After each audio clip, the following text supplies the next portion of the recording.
오늘 본 요한복음 9장의 사건은 날 때부터 장님되었던 자를 예수님께서 고쳐주시는 사건입니다. 그런데 장님을 눈을 뜨게 한 사건의 핵심이 있지 않고 자세히 보시면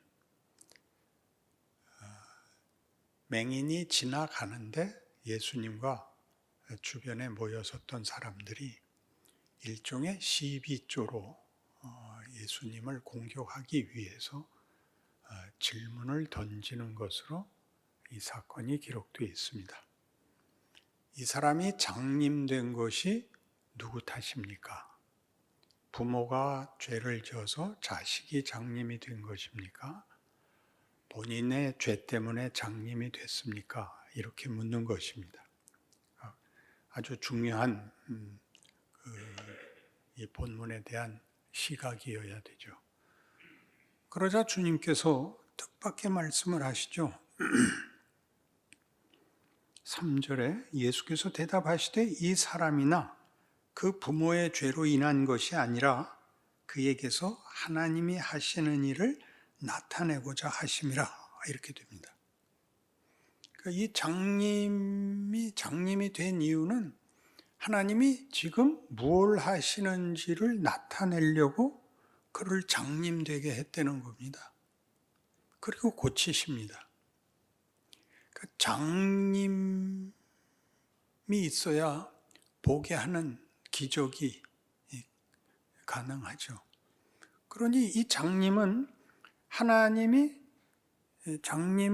장님의 눈을 뜨게 하실 수 있다는 걸 위해서 장님으로 태어났어야 되는 것입니다.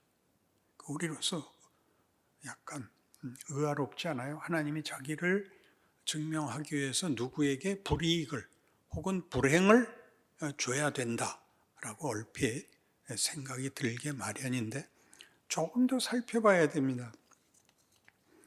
고린도후서 4장에 의하면 제가 먼저 읽겠으니까 들으시죠. 고린도후서 4장 5절에서 7절. 우리는 우리를 전파하는 것이 아니라 오직 그리스도 예수의 주 되신 것과 또 예수를 위하여 우리가 너희의 종된 것을 전파함이라. 어두운데 빛이 빛이라 말씀하셨던 그 하나님께서 예수 그리스도의 얼굴에 있는 하나님의 영광을 아는 빛을 우리 마음에 비추셨느니라. 우리가 이 보배를 질그릇에 가졌으니 이는 심히 큰 능력은 하나님께 있고 우리에게 있지 아니함을 알게 하려 함이라. 그러니까 재창조를 하신다 그 말이죠. 창조 때 어두움에 빛이 있으라 하자 빛이 생겼던 것처럼 지금 우리 마음에 그리스도 예수 얼굴에 있는 하나님을 아는 빛을 지금 비추시는 일을 이 장님을 고침으로써 하나님이 지금 뭘 하고 계시는가를 나타내려고 그를 장님되게 했다는 겁니다. 끝까지 이 질문이 따라다닐 텐데 그렇지만 그 사람은 억울했을 것 아닙니까? 여기서 장님은 예수를 믿기 전에 모든 사람이죠. 여기서는 이 내용을 증거하기 위해서 보이지 않는 장님에서 보는 눈을 뜨는 일로 사건이 벌어지지만 따지고 보면 우리 본문 요한복음 9장 39절에서 이렇게 되어 있어요.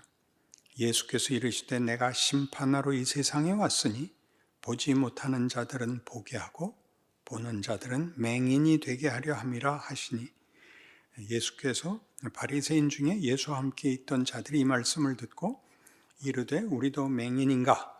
예수께서 이르시되 너희가 맹인이 되었더라면 죄가 없으려니와 본다고 하니 너희 죄가 그대로 있느니라. 이렇게 해서 이 사건이 만만한 사건이 아닌 것을 보이고 있습니다.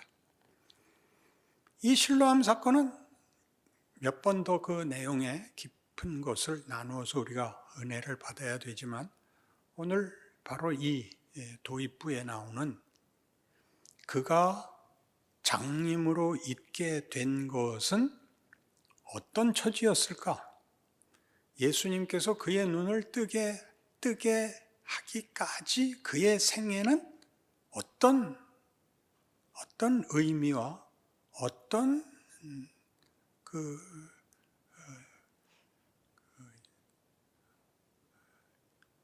힘을 갖고 버텼을까? 고난이 얼마나 심했을까? 여기가 오늘의 핵심입니다. 왜냐하면 믿지 않는 자는 장님이고 믿으면 눈이 떠져서 예수를 보게 되면 그 이후로는 아무 일도 없는 것이 아니라 눈이 뜨이고 하나님을 알고 난 후에도 우리의 인생은 마치 눈을 뜨기 전에 볼 줄 모르고 생각할 줄 모르고 헛디디고 원망하고 하는 생애들을 살아오고 있기 때문에 성경이 지금 얘기하는 이런 사건을 통해서 설명하고 있는 재창조가 구원을 얻었고 확신이 있고 천국 가고 이렇게 간단한 문제가 아니라 예수를 만나기 전에는 그저 총체적으로 하나님 모르는 자로서 알던 모르던 불행한 시절을 살고 예수를 믿고 나면 알고 명예롭고 살 수 있으나 거기서도 만족스럽지 못한 삶을 사는, 그래서 늘 돌아보아 내 과거가 그래서 오늘 현재에도 내가 그 상처와 그 아픔 때문에 고생을 한다 하는 식의 한탄들을 오늘 이 본문이 해결해 줄 수 있을 줄로 믿는 것입니다. 모세는 잘 아시는 대로 자신의 신앙적인 결단과 죽음을 각오한 헌신으로 봉기하지요. 40세에. 그러나 하나님께서 응답하시지 않아서 그는 40년간 미디안 생활을 해야만 했습니다.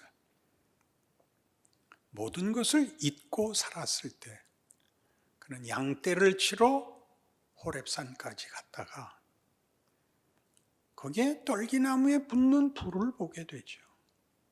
불이 나무에 붙었는데 나무가 타질 않습니다.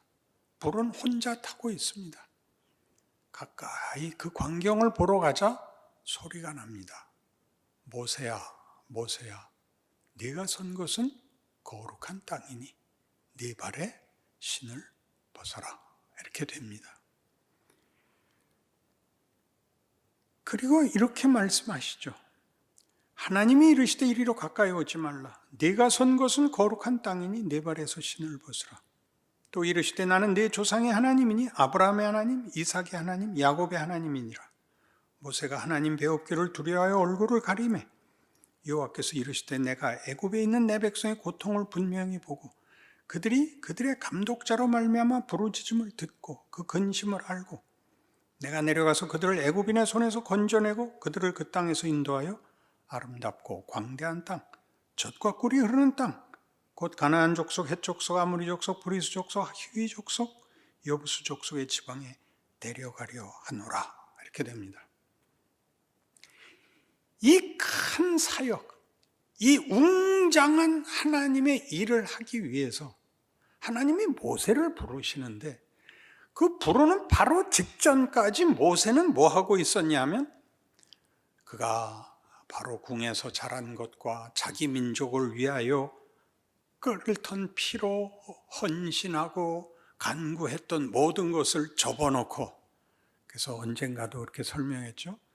그때 미디안에서 난 자기 아들 이름을 뭐라고 줬다고요? 낙동강 오리알이었잖아요. 게르솜, 이방인의 아이.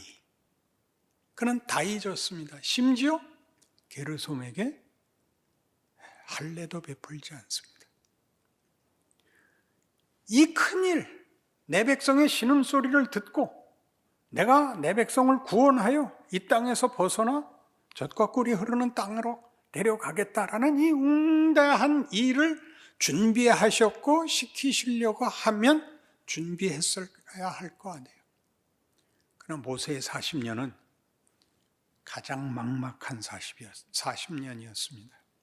하나님이 아무런 징조도, 아무런 어떤 암시도 나타나지도 말씀하시지도 않았던 그 40년, 그리고 지금도 시내산에 부름을 받고 오거나 기도하러 온 게 아니라 양떼를 따라 양들이 한 군데 모여서 풀을 먹기 시작하면 다 먹어치워서 새로운 곳 풀이 많은 곳으로 옮겨가다가 기다리던 하나님을 만난 거죠. 누가 기다린 거예요? 하나님이 기다렸죠. 스데반의 설교 사도행전 7장에 의하면 이렇게 돼 있어요. 때가 참에 하나님께서 모세를 부르사, 때가 참에라는 것, 그 때가 우리가 알고 있는 각오를 하고 집중하고 준비를 하고 하는 것들로 차여 있지 않고 버려둔 것 같고 외면당하는 것 같고 아무것도 아닌 것 같은 버려진 상태에서 느닷없이 하나님이 등장하여서 자, 가자, 이렇게 된다는 거죠. 장님된 세월입니다. 우리 모두에게 반복해서 일어나고 하나님이 이 길로만 그의 백성을 인도하십니다. 바울의 경우는 여러분 더 잘 알죠. 바울은 어떻게 부름받았는가? 갈라디아서 1장 11절 이하에 이렇게 되어 있습니다. 형제들아, 내가 너희에게 알게 하노니 내가 전한 복음은 사람의 뜻을 따라 된 것이 아니니라. 이는 내가 사람에게서 받은 것도 아니요 배운 것도 아니요 오직 예수 그리스도의 계시로 말미암은 것이라. 내가 이전에 유대교에 있을 때 행한 일을 너희가 들었거니와 하나님의 교회를 심히 박해하여 멸하고 내가 내 동족 중 여러 연갑자보다 유대교를 지나치게 믿어 내 조상의 전통에 대하여 더욱 열심히 있었으나 그러나 내 어머니의 태로부터 나를 택정하시고 그의 은혜로 나를 부르시니가 그의 아들을 이방에 전하기 위하여 그를 내 속에 나타내시기를 기뻐하셨을 때 내가 곧 혈육과 의논하지 아니하고 또 나보다 먼저 사도된 자들을 만나려고 예루살렘으로 가지 아니하고 아라비아로 갔다가 다시 다메섹으로 돌아갔노라. 사도 바울에게서도 그의 사역은 중요한 중간에 단절이 있지요. 그는 예수 믿는 자들을 핍박했고 예수를 부인했고 거부했고 분노했습니다. 모태로부터 택정한 이방의 복음을 위한 하나님의 대사도로 준비됐습니다. 그러나 그의 생애는 마치 오늘 사건과 같이 장님이었던 것처럼 그 일을 방해하는 자, 스데반을 죽인 자로 그의 생애를 삽니다. 그리고 다메섹 도상에서 느닷없이 사울아 사울아 네가 왜 나를 핍박하느냐 할 말이 있죠. 하나님 느닷없이 아무 징조도 없이 나한테 아무것도 안 하시다가 이제 갑자기 와서 왜 이렇게 화를 내세요? 그럴만하게 그렇게 전복적으로 그의 생애가 뒤집어집니다. 우리는 이 앞부분이 하는 일, 여기에 우리가 관심을 보여야 됩니다. 왜요? 우리는 이 앞부분에 훨씬 더 많이 남아 있습니다. 부름을 받았으나 그 앞부분이 우리에게 큰 상처가 되는데 왜 상처가 되냐면 부름을 받은 인생이 형통하지 않기 때문에 그렇습니다. 그것이 다 과거에 내가 좀 더 일찍 믿었더라면, 더 잘 믿었더라면, 더 잘했더라면과 혼합이 되어서 지금의 고통은, 지금의 어떤 무능은 다 과거 탓이다가 되죠. 성경은 그렇게 얘기하지 않습니다. 사도 바울이 이 가졌던 전반부 생애가 그에게 어떻게 작용하느냐 하면 나는 쓸모없는 자였다. 내 존재에서 쓸모있는 것이 있다면 예수를 알게 된 것뿐이다. 나는 옛날에 못났을 때 그때 죽었어야 맞다. 나는 안 태어나는 게 맞다. 그러나 하나님이 이 아무것도 만들 수 없는 자에게 예수를 줬기 때문에 나는 겁날 게 없다. 죽어도 된다. 그의 앞의 생애가 그에게 세상이 말하는 어떤 시험과 유혹을 다 극복하는 조건과 기억으로 남게 됩니다. 여러분이 준비해야 된다고 믿는 것은, 그런 기독교에서는 이 전복과 부활이라는 이 돌연한 하나님의 일하심의 기적, 은혜의 크기에서는 이 과거가 우리를 손해보게 하거나 우리를 자책하게 만들어서 주저앉게 만드는 조건이 될 수 없다는 것을 명심해야 됩니다. 그래서 심지어 로마서 11장에 의하면, 로마서 11장 25절 254페이지입니다. 이 무시무시한 사도 바울의 고백을 들어보십시오. 형제들아, 너희가 스스로 지혜있다 하면서 이 신비를 너희가 모르기를 내가 원하지 아니하노니, 이 신비는 이방인의 충만한 수가 들어오기까지 이스라엘의 더러는 우둔하게 된 것이라. 그리하여 온 이스라엘이 구원을 받으리라. 기록된 바 구원자가 시온에서 오사 야곱에게서 경거하지 않은 자를 돌이키시겠고, 내가 그들의 죄를 없이 할 때 그들에게 이루어질 내 언약이 이것이라 함과 같으니라. 복음으로 하면 그들이 너희로 말미암아 원수된 자요, 택하심으로 하면 조상들로 말미암아 사랑을 입은 자라. 하나님의 은사와 부르심에는 후회하심이 없느니라. 너희가 전에는 하나님께 순종하지 아니하더니 이스라엘이 순종하지 아니함으로 이제 긍휼을 입었는지라. 이와 같이 이 사람들이 순종하지 아니하니 이는 너희에게 베푸시는 긍휼로 이제 그들도 긍휼을 얻게 하려 하심이라. 하나님이 모든 사람을 순종하지 아니하는 가운데 가두어 두심은 모든 사람에게 긍휼을 베풀려 하심이라. 하나님이 그의 복음을 전 세계에 전하기 위하여 이스라엘 보고 미련하라 그랬대요. 그러니까 우리가 이렇게 이방인으로서 교회를 세우고 신약 시대를, 교회 시대를 이렇게 열심히 살아가기 위해서 이스라엘은 미련해야 되는 거죠. 굉장하지 않아요? 이스라엘이 우리가 다 충만한 수가 구원으로 인도되기까지는 미련을 멈출 수가 없는 거래요. 이런 일들은 우리에게 얼마나 놀라운 생각을 하게 합니까? 사도 바울이 자기 스스로를 죄인 중에 괴수라고 고백하는 그것들은 과거를 지워내고 회개하고 자신의 진심을 증명받기 위해서 얘기하는 것이 아니라, 하나님이 도대체 구원을, 그의 은혜를, 복을 누구에다 담는가 하는 거죠. 이 장님을 보게 하고 어떻게 그가 보게 됐느냐? 그가 구원 사역을 누구에게 하느냐? 내가 심판하러 왔다죠. 못 보는 자들을 보게 하는 심판. 심판은 부정적인 것만 있는 게 아닙니다. 보는 것이 전부가 아닌 하나님의 뜻과 약속에 눈뜨게 하는 일을 위하여, 재창조를 위하여 왔습니다.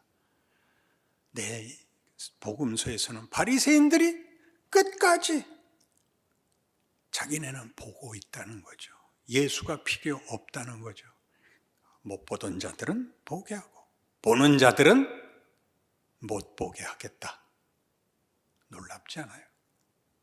보고 났으면 그래서 그의 과거가, 혹은 보고 난 다음의 생애에서도 우리 마음에 걸리는 여러 불만들, 그게 일을 한다는 걸 알아야죠. 그게 일을 한다고요.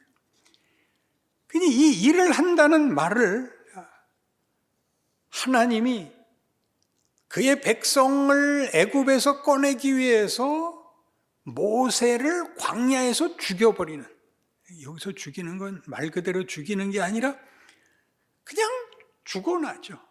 자책과 체념과 불만과 원망과 절망 속에 죽어나게 하고, 온 세계의 교회 복음을 위하여 이스라엘을 못나게 굴고 자책하게 굴고 우리가 뭐 어떻게 된 건가라고 생각하는 이 일이 하나님의 신비한 어떤 일하심이라는 걸 안다면 욥기 20장에 나타난 욥의 이 비명을 이해할 수 있습니다. 욥기 23장 783페이지입니다. 욥이 대답하여 이르되 오늘도 내게 반항하는 마음과 근심이 있나니 내가 받는 재앙이 탄식보다 무거움이라. 내가 어찌하면 하나님을 발견하고 그의 처소에 나아가랴. 어찌하면 그 앞에서 내가 호소하며 변론한 말을 내 입에 채우고 내게 대답하시는 말씀을 내가 알며 내게 이르시는 것을 내가 깨달으랴. 그가 큰 권능을 가지시고 나와 더불어 다투시겠느냐? 아니로다. 도리어 내 말을 들으시리라. 거기서는 정직한 자가 그와 변론할 수 있은즉 내가 심판자에게서 영원히 벗어나리라. 그런데 내가 앞으로 가도 그가 아니 계시고 뒤로 가도 보이지 아니하며 그가 왼쪽에서 일하시나 내가 만날 수 없고 그가 오른쪽으로 돌이키시나 배울 수 없구나. 그러나 내가 가는 길을 그가 아시나니 그가 나를 단련하신 후에는 내가 순금같이 되어 나오리라. 내 발이 그의 걸음을 바로 따랐으며 내가 그의 길을 지켜 치우치지 아니하였고 내가 그의 입술의 명령을 어기지 아니하고 일정한 음식보다 그의 입의 말씀을 귀히 여겼도다. 그는 뜻이 일정하시니 누가 돌이키랴. 그의 마음에 하고자 하시는 것이면 그것을 행하시나니 그런즉 내게 작정하신 것을 이루실 것이라. 이런 일이 그에게 많이 있느니라. 그러므로 내가 그 앞에서 떨며 지각을 얻어 그를 두려워하리라. 하나님이 나의 마음을 약하게 하시며 전능자가 나를 두렵게 하셨나니 이는 내가 두려워하는 것이 어둠 때문이나 흑암이 내 얼굴을 가렸기 때문이 아니로다. 이게 무슨 얘기죠? 욥기 23장이면 아직 답을 얻기 전입니다. 고난 속에 있고 친구들의 비난 속에 있고 죽을 고생을 하고 있으면서 하나님께 하소연하죠. 만나 주십시오. 만나 주십시오. 내 인생이 왜 이렇게 됐습니까? 내가 뭘 잘못했습니까? 내 생각에 내가 잘못한 건 하나도 없습니다. 그리고 이 말을 하죠. 하나님이 하시는 일을 하나님 외에 누가 알랴? 결국 그 끝은 잘 되리라. 왜? 하나님은 선하신 분이니까. 그러나 나는 하나님이 그 결과를 주실 때까지는 죽어나야 된다. 하나님은 그가 작정하신 일을 포기하시지도 단축하시지도 않는다. 이런 일은 그에게 너무나 많다. 그는 엄중한 분이다. 공포로서 엄중한 것이 아니라 당신의 귀한 뜻, 우리를 당신의 사랑하는 자녀로 영광과 승리로 이끌기 위하여 결코 포기하시지 않는 분이다. 그래서 나는 죽어나게 생겼노라. 이게 23장 고백입니다. 그리고 우린 전부 어떻게 하죠? 회개해서 어떻게 답을 얻고 싶죠. 회개해서. 그리고 기대를 타협하죠. 아니 내가 훌륭한 사람 될 마음 없습니다. 남보다 뛰어나게 될 마음 없습니다. 그저 요만큼 살고 양보하고 살 테니까 놔두세요. 이게 우리한테 얼마나 무서운 시험입니까? 그렇죠? 여러분이 과거를 지워서 오늘 편안하려고 회개를 하고 있다면 얼마나 무서운 일이에요. 회개를 하지 마시고 지금 알게 된 것, 보는 것으로서 해야 되는 신자로서의 위대한 일들에 발을 내디뎌야 할 거 아니에요. 한국교회에 없는 일이죠. 뭐부터 하라 그랬죠? 무술회니까요. 도대체 교회 오면서 인상을 쓰고 오는 이유가 뭐예요? 우리만이 할 수 있는 거 아니에요. 장님이 눈을 떴는데 얼마나 놀라겠어요? 얼마나 기쁘겠어요? 그 모든 일들이 우리에게 준 오늘 성경이 말하는 너희가 얻은 구원과 너희가 얻은 이 기적이 너희 과거로 인하여 영향받지 않는다. 너희 과거는 너희에게 지금 가진 영광을 확인시켜 줄 뿐이다. 잘 살아라. 결론이 이렇게 약간 명분화되고 추상화되는 시대가 돼서 설교를 들으면 이해도 가고 감동도 되는데 나가면 어떻게 해야 될지 모르겠단 말입니다. 왜요? 이 감동을 받아도 여러분 인생이 나아지지 않습니다. 고달픕니다. 모세의 인생이 고달팠고, 모세의 인생 고달픈 건 잘 알죠. 매번 백성들이 아우성치잖아요. 너 왜 우리는 데리고 나와서 이 고생시키냐? 그 욕을 먹어야 돼요. 기억해야 돼요. 성경엔 이런 위대한 위로가 있습니다. 마가복음 9장 19절 이하의 말씀입니다. 귀신 들린 아이 고침을 받는 장면인데 꼭 기억해야 됩니다. 마가복음 9장 19절 대답하여 이르시되 믿음이 없는 세대여 내가 얼마나 너희와 함께 있으며 얼마나 너희에게 참으리요 그를 내게로 데려오라 하시매 이에 데리고 오니 귀신이 예수를 보고 곧 그 아이로 심히 경련을 일으키게 하는지라 그가 땅에 엎드러져 구르며 거품을 흘리더라.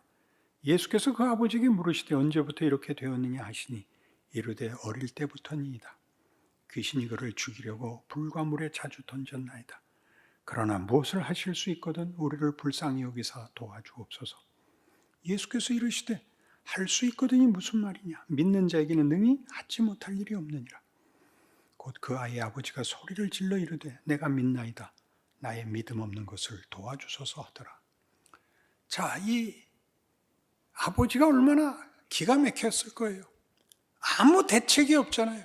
무엇을 하실 수 있거든이라는 것은 이런 거예요. 조금이라도 도움이 될 만한 일을 하실 수 있는 거라면 뭐든지 좀 해주십시오. 그러자 예수님 뭐라 그랬다고요? 할 수 있거든이 무슨 말이냐? 아무거나라고? 야, 몽땅다. 네 기대보다 더 큰 걸. 믿는 자에게는 능치 못할 일이 없느니라. 그러니까 아버지가 내가 믿나이다. 그 다음 말을 기억하셔야죠. 나의 믿음 없는 것을 도와주소서. 우리의 현실은 그래요. 믿습니다. 근데 내가 기대하는 만큼 안 돼요. 믿음 없는 것을 도와주소서는 뭔지 아세요? 그러니까 견디시라고요. 여러분의 믿음이 부족한 것이 아니라 때가 다 안 찬 거라고요. 하나님이 이 웅장한 일을, 이 위대한 일을 이루기 위하여 모세에게 40년간 미디안에 붙들어 놓고 요셉을 옥살이를 시키고 이스라엘을 아직까지 미련하는 가운데 붙들어 두고 계시다고요. 그래서 그 로마서 11장 32절부터 이렇게 되죠. 하나님이 모든 사람을 순종하지 아니하는 가운데 가두어 두심은 모든 사람에게 긍휼을 베풀려 하심이라. 순종하지 아니하는 데 가두는 것, 완벽하지 않은 상태에 놔두는 것, 은혜로 채우기 위하여 완벽과 진심 같은 우리의 명분으로 채우지 않고 은혜로 채우시려고, 하나님의 기적으로 채우시려고. 깊도다 하나님의 지혜와 지식의 풍성하며 그의 판단은 헤아리지 못할 것이며 그의 길은 찾지 못할 것이로다. 누가 주의 마음을 알았느냐? 누가 그의 모사가 되었느냐?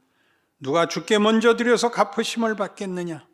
이는 만물이 주에게서 나오고 주로 말미암고 주에게로 돌아감이라. 그에게 영광이 세세에 있을지어다. 아멘. 기도하십시다. 하나님 아버지, 우리가 예수를 알고 하나님이 우리를 찾아와 우리로 하나님을 아버지라 부르게 하신 이상 우리 인생의 실패도 공포도 그리고 아쉬울 것도 없어야 맞습니다. 하나님이 아직 우리를 온전한 자리에, 부족할 것이 없는 자리에 데려가지 않으시면 그것이 우리에게 필요하기 때문입니다. 우리 자신을 위해서나 우리를 보낸 세상이나 시대를 위해서는 하나님이 우리와 함께 일하시려 하기 때문입니다. 우리는 다 모세며 바울입니다. 자신의 생애를 그 두 위인이 자책과 많은 흠 가운데서 하나님의 부름을 받고 기적의 역사를 만든 것처럼 하나님이 우리와 함께 일하고 계신다고 믿는 믿음으로 우리의 불만을, 우리의 원망을, 우리의 분노를 믿음으로 싸매어 주 앞에 내어놓고 우리 인생을 살아내는 귀한 삶이 되게 하여 주시옵소서. 예수님 이름으로 기도합니다.